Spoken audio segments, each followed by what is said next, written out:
They're happy to write it off because they don't want to have to defend a socialist.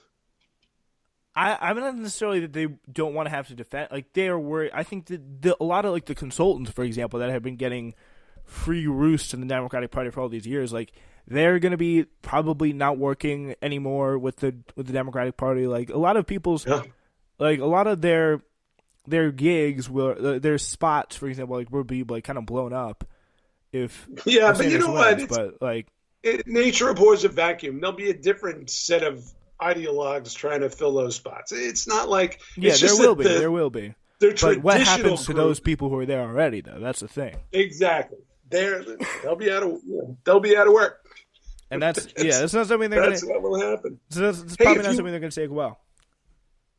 yeah, if you it's a common story, right? If you look at the people who are able to salvage themselves in a Trump presidency, you know, Donald Trump was pretty brutal on Marco Rubio, right?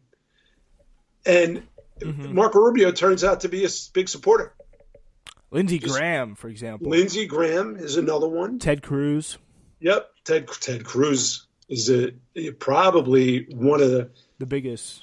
Like, look at all that Ted Cruz had to swallow, right? Oh, It's kind of horrific when you think about it. it's really sad. It's very sad. But this is how Washington works, right? You adapt or die.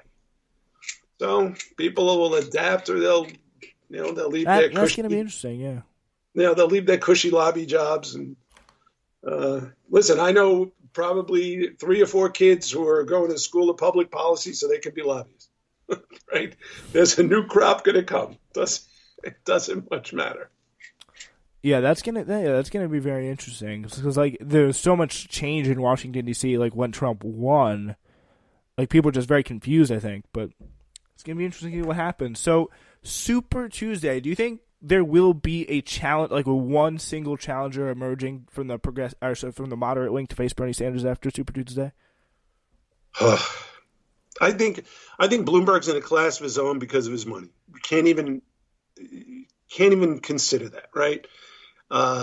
He will stick it out because he's got a long game going. He's got a massive operation everywhere. And if you can buy up some of the best talent, that means a lot. So Biden is the guy who's got to worry the most.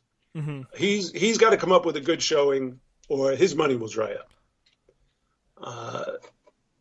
So I wish I had a crystal ball. Yeah, that would be really nice. I do believe that Joe Biden will do well enough to stay in the game. I think no matter what happens to Bloomberg, and he'll probably do reasonably well, his money will just keep him going because he can. California is a big outlier as far as political philosophies go.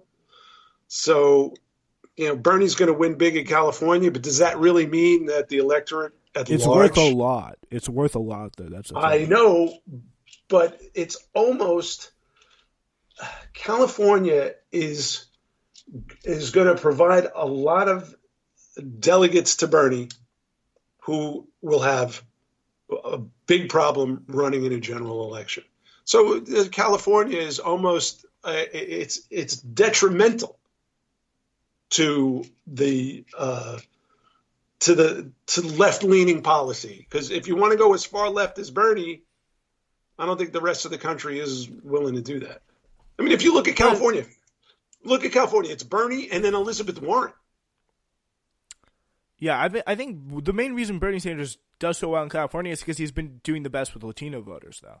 And I think it's like, if you look at California, I don't necessarily know that people think like, oh, California is like an anomaly, maybe. I don't think that's the first thing that comes to the minds of a lot of like Democratic Party voters. They say like, hey, we have this guy who's been considered the front runner for a while. He comes in, he wins big in California. That's a pretty big state. He's got a lot of delegates. He's starting to look like the winner. hey, maybe how about we just get this guy up there and face Trump and kind of unify the party around one common guy.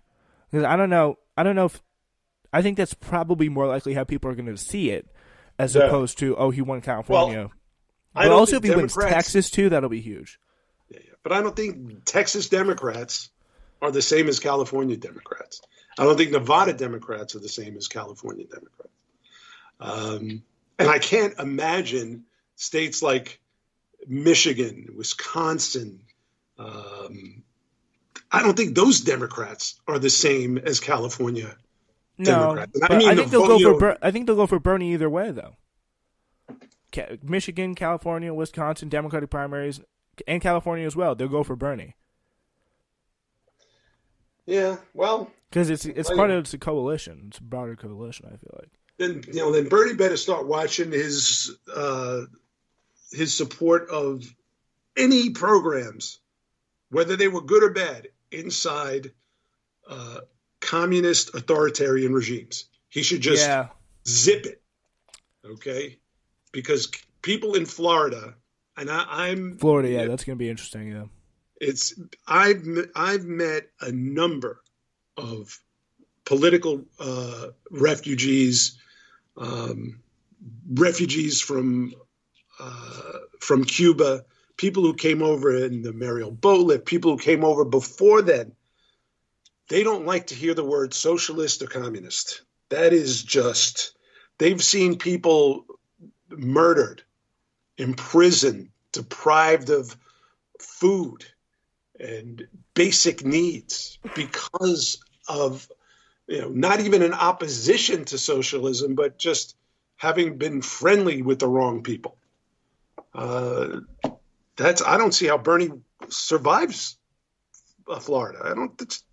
I just don't think it happens now. With the Castro support. I mean, you have him saying pretty much the same thing that Obama said, right? Though, because it's like he said, oh yeah, Castro, authoritarian, bad guy, but he made progress under some areas. But the question is, how big of an effect will that have, especially maybe with younger Latino people again who are less connected from it. But I certainly see how it could be a big problem. But I don't know. I think it's not something. I think it's kind of more of a wait and see. But it's not something to be like, okay, it's not something to toss aside. Yes, I think he should just, like I said, you should just zip it. But is he going to get asked about it again? Definitely. Like he'll be, I'm sure he'll be asked about it again. Oh, so, guaranteed. And he'll probably, because he is who he is, he'll be like, will defend it again. Yeah, I think that's also a guarantee. Like he's not going to be like, oh, I'm sorry. Like he's I think what he is, he's honest to a fault. He has his beliefs. He'll tell you when he thinks he's wrong, and when he'll tell you when he thinks he was right. But I agree. Hey, it's like asking Donald Trump not to tweet. Yeah, not going to happen. I think go ahead. I think if it's anything, it's authentic. I agree, and you know what? Love or hate Donald Trump, I mean, he's pretty much an open book, right? I don't think he has the ability to control his impulses to continuously defend whatever it is he feels like defending that day. He would do himself a favor by zipping it too. Mm-hmm. Yeah, we are a little bit low on time, so do appreciate you coming in talking politics for this hour or so. It's been a pleasure to have you on. It's always a pleasure. All right, that is our episode for today. We will be back on Tuesday covering a massive day in politics, so we'll see you then.